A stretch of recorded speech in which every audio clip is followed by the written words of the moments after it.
Close your eyes, listen closely, and immerse yourself in a world of calm. Let's embark on another journey of peace together.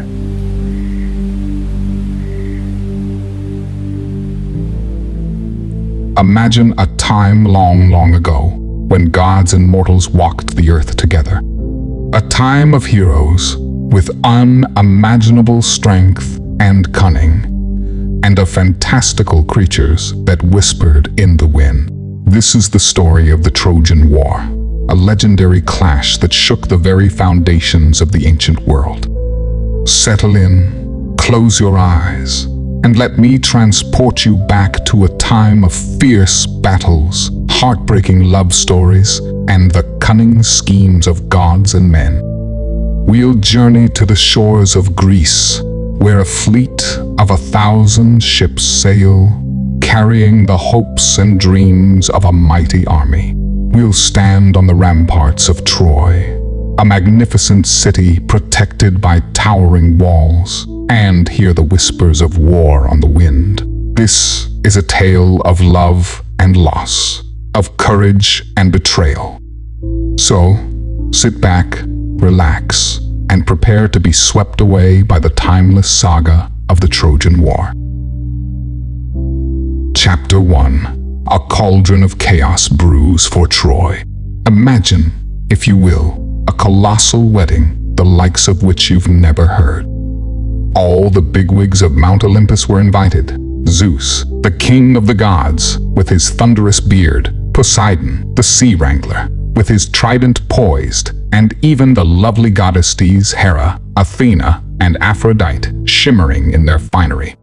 Wine flowed like water, laughter echoed through the clouds, and everyone was having a grand time. Well, almost everyone. There was one goddess, Eris, the master of mischief, who wasn't on the guest list. Now, Eris wasn't exactly known for throwing confetti and blowing party horns.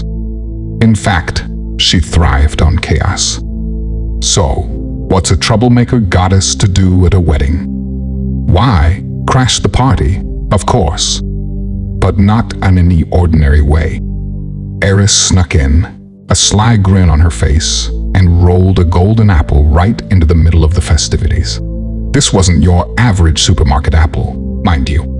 Oh no, it was a magnificent fruit, gleaming with an otherworldly glow and etched with the words "to the fairest." Now, you can probably guess what happened next. A hush fell over the party faster than a snowflake in July. Every goddess there eyed the apple, their smiles turning into competitive glares. "That apple belongs to me," declared Hera, the queen of the gods herself. "My beauty surpasses all others." Athena, the fierce goddess of wisdom, wasn't backing down. "Don't be ridiculous, Hera," she scoffed.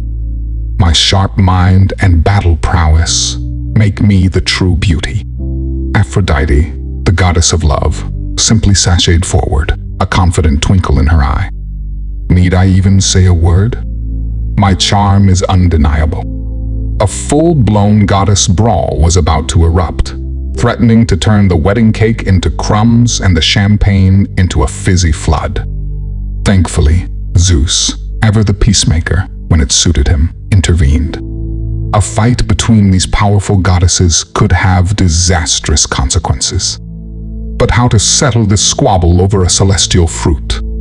Well, Zeus, in his infinite wisdom, or perhaps to avoid a divine headache, came up with a cunning plan. Down on Earth, in the faraway land of Troy, lived a handsome young prince named Paris. He wasn't your typical royalty, spending his days lounging in palaces. No, Paris was a shepherd, tending his flock of sheep under the warm sun. Now, Zeus figured, if anyone could settle a beauty contest between goddesses, it would be a simple shepherd with no divine biases. And so, with a snap of his fingers, Zeus whisked Paris away from his sheep and plunked him right in front of the three goddesses. Hera, Athena, and Aphrodite stood before him, more radiant than ever, each vying for his attention. Little did Paris know, This seemingly harmless judgment would spark a chain of events that would engulf Troy in flames and echo through the ages. Chapter 2: Prelude to War. Now, Paris, bless his heart, was a bit overwhelmed. Here he was, a simple shepherd, suddenly surrounded by goddesses who could outshine the summer sun. Hera, the queen herself, promised him power and riches beyond imagination. Athena, with her piercing blue eyes and sharp wit, offered him unmatched wisdom and victory in battle. Both were tempting offers, but neither quite tickled Paris' fancy. Then came Aphrodite. Unlike the other two goddesses, she didn't try to overpower him. Instead, she gave him a sly wink and a knowing smile. "Paris," she whispered in a voice like wind chimes, "imagine the woman of your dreams. The most beautiful creature to ever walk the earth, with hair like spun gold and eyes that shimmer like the Aegean Sea. I can make her yours."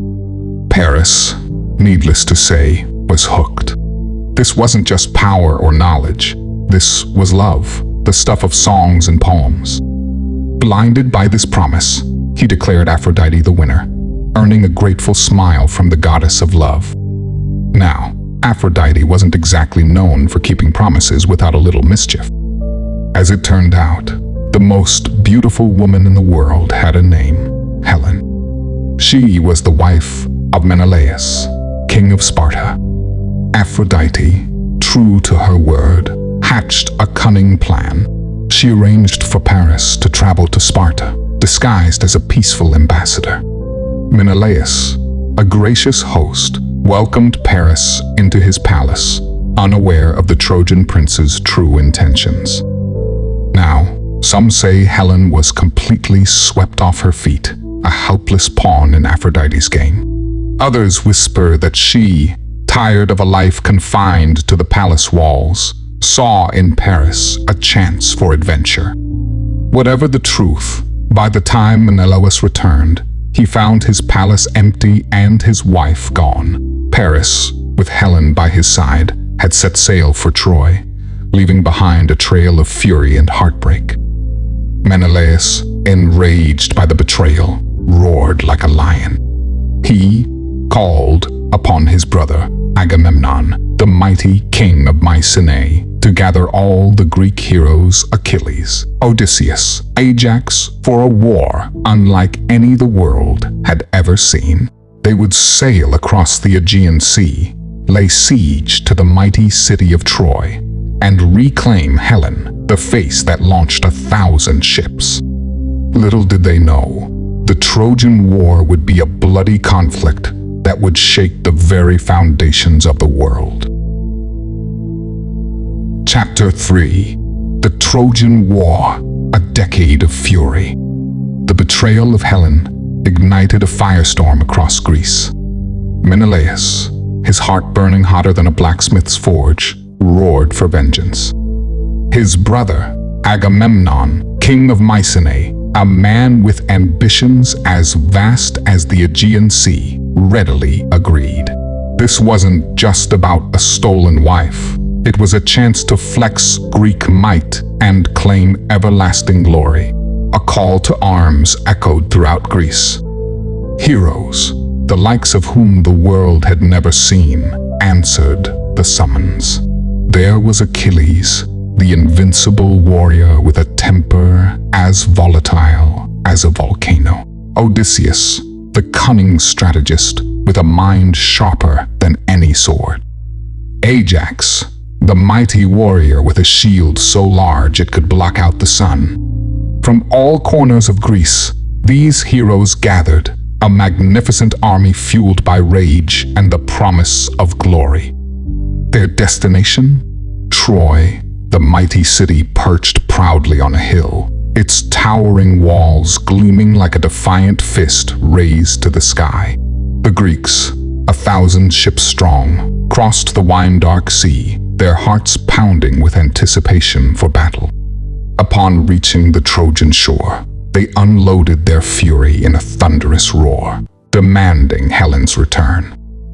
King Priam of Troy, a wise old king with a heavy heart, stood on the battlements.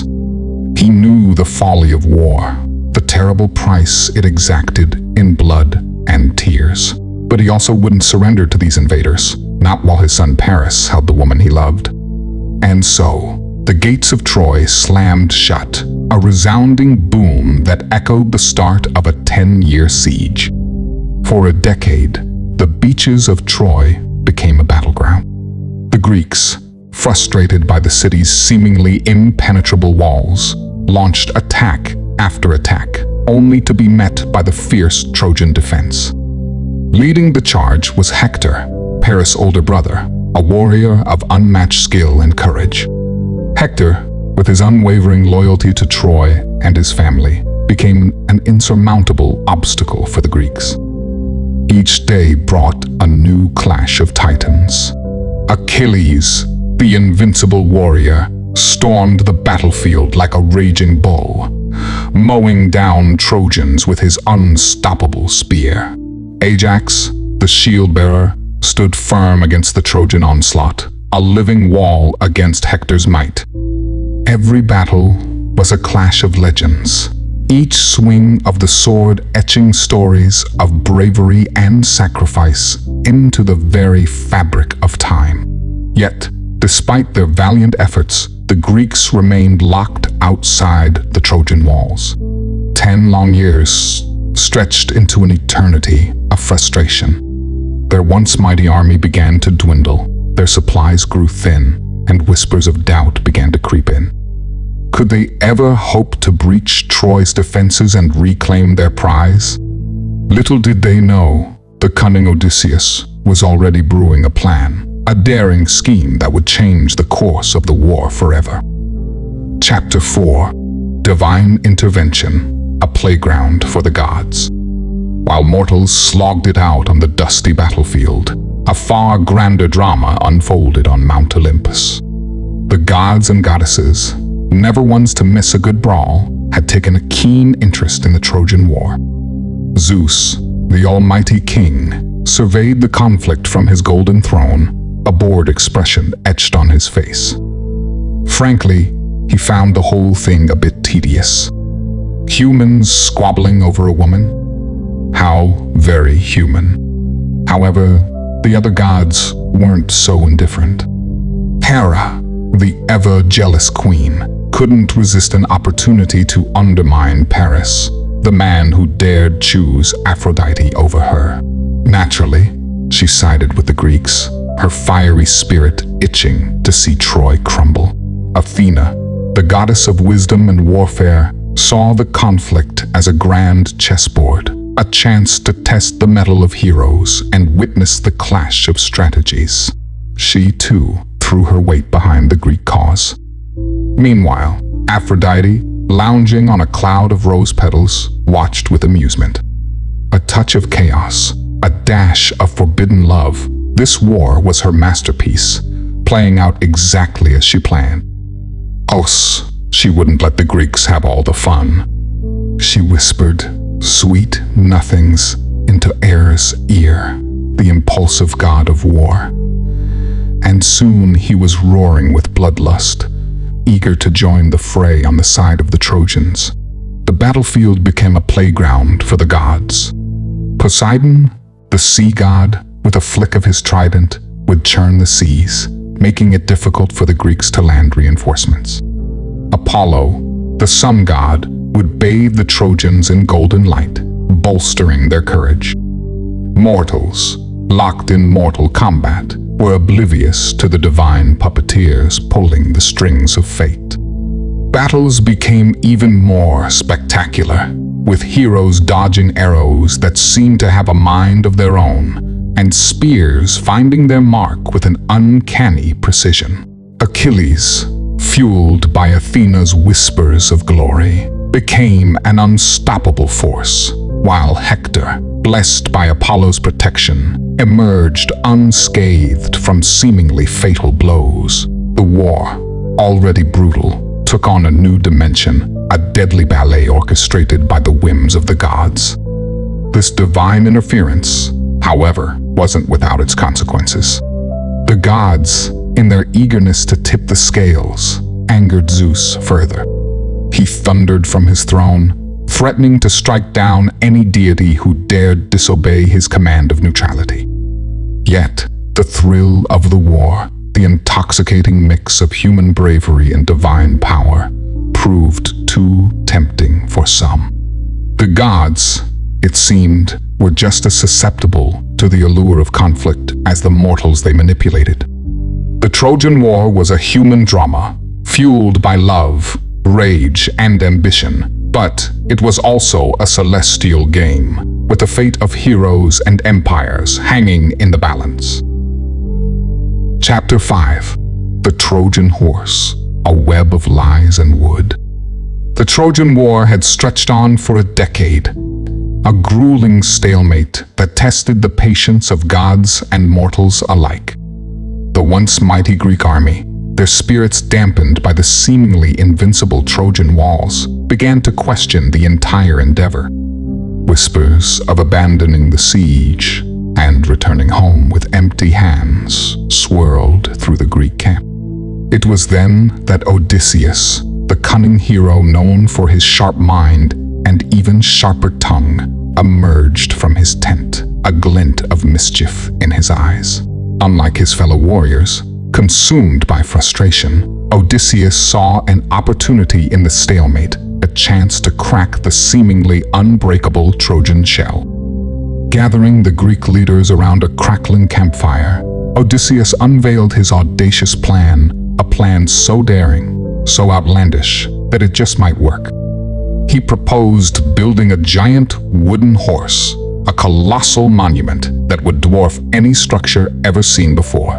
This horse, he declared, would be a peace offering to the Trojans, a symbol of the Greeks' surrender and their weary retreat. But within the belly of this wooden beast, a different story would unfold. A select group of Greece's finest warriors, including Odysseus himself, would lie hidden, waiting for the opportune moment to strike. The rest of the Greek army, under the cover of night, would sail away from the Trojan shores, pretending to abandon the siege altogether. The Trojan leaders, weary of war and eager to celebrate their victory, would undoubtedly be fooled by this elaborate deception. They would usher the seemingly harmless wooden horse into their city, unaware of the silent danger it carried within. Once inside the Trojan walls, under the cloak of darkness, the warriors hidden within the horse would spring into action, unleashing chaos and fury upon the unsuspecting Trojans. The plan was audacious, bordering on reckless, but Odysseus, a master manipulator, knew the Trojans' weakness, their pride. He knew they wouldn't be able to resist the allure of victory, the temptation to flaunt their supposed triumph over the mighty Greeks. The Grecian warriors, weary but with a flicker of hope rekindled in their eyes, set to work. Days turned into weeks as they hammered and sawed, transforming a mountain of lumber into a magnificent, if slightly unsettling, wooden horse. The artisans of the camp outdid themselves, painting intricate designs on the horse's flanks, making it appear like a magnificent gift worthy of a king. Meanwhile, whispers of the Greeks' supposed surrender reached Troy, carried on the wind and amplified by Trojan scouts. King Priam, though wary of any Greek offering, couldn't help but feel a surge of relief. The 10-year nightmare might finally be over. The Trojan people, exhausted from the constant threat of war, celebrated in the streets, their hearts brimming with a newfound hope for peace. Little did they know, the celebrations masked an impending doom, a fate woven from Greek deception and Trojan arrogance. The stage was set for the final act of the Trojan War, a night that would forever be etched in the memories of gods and mortals alike. Chapter 6. Fall of Troy, a night of fire and fury. A hush fell over the Trojan shore, a stillness broken only by the rhythmic lap of waves against the sand. The Greek fleet, once a menacing armada, had vanished from sight, their sails swallowed by the horizon. Cheers erupted within the walls of Troy, a joyous cacophony that echoed through the streets. The Trojans, finally free from the shadow of war, celebrated their hard-won victory. King Priam, his weathered face etched with relief. 10 long years we have endured this siege, he boomed, his voice hoarse with emotion. 10 long years we have faced the might of Greece, and today we stand triumphant. The crowd roared in approval, their jubilation echoing off the city walls. In the distance, barely visible through the haze of celebration, stood a colossal figure, the wooden horse, a gift from the supposedly defeated Greeks. Curiosity, a human vice that even gods couldn't resist, gnawed at the Trojans. What secrets did this wooden beast hold? Was it truly a symbol of surrender, or was there something more to it? A fierce debate erupted amongst the Trojan leaders. Some, like the wise advisor Antenor, urged caution, a lingering suspicion flickering in their eyes. Others, fueled by the euphoria of victory, scoffed at the notion of danger. In the end, pride, that ever-present Trojan weakness, won the day. "Let us bring this monstrosity within our walls," declared a boisterous Trojan warrior, his voice laced with bravado. "Let it serve as a permanent reminder of our victory over the Greeks." Crowd, their emotions swayed by the warrior's words, roared in agreement. With ropes and pulleys, the Trojans lumbered the giant horse towards the city gates. Night descended upon Troy, a blanket of inky blackness that cloaked the city in an eerie silence. The celebrations had died down, replaced by a weary contentment. Little did they know, this peaceful slumber was but a prelude to a storm, a tempest of violence that would forever alter the course of their lives. Within the belly of the wooden horse, hidden from Trojan eyes, a different kind of silence reigned. Greek warriors, muscles tensed and hearts pounding, waited with bated breath. Odysseus, the architect of this audacious plan, surveyed his men, his eyes gleaming with a steely resolve. The moment of truth had arrived. As the moon cast its pale light upon the Trojan landscape, a prearranged signal, a flickering torch from a distant Greek ship pierced the darkness. This was it. With practiced efficiency, the Greek warriors sprung into action. Swords were drawn, shields raised high, and with a thunderous battle cry, they erupted from the wooden horse. Panic seized the Trojans.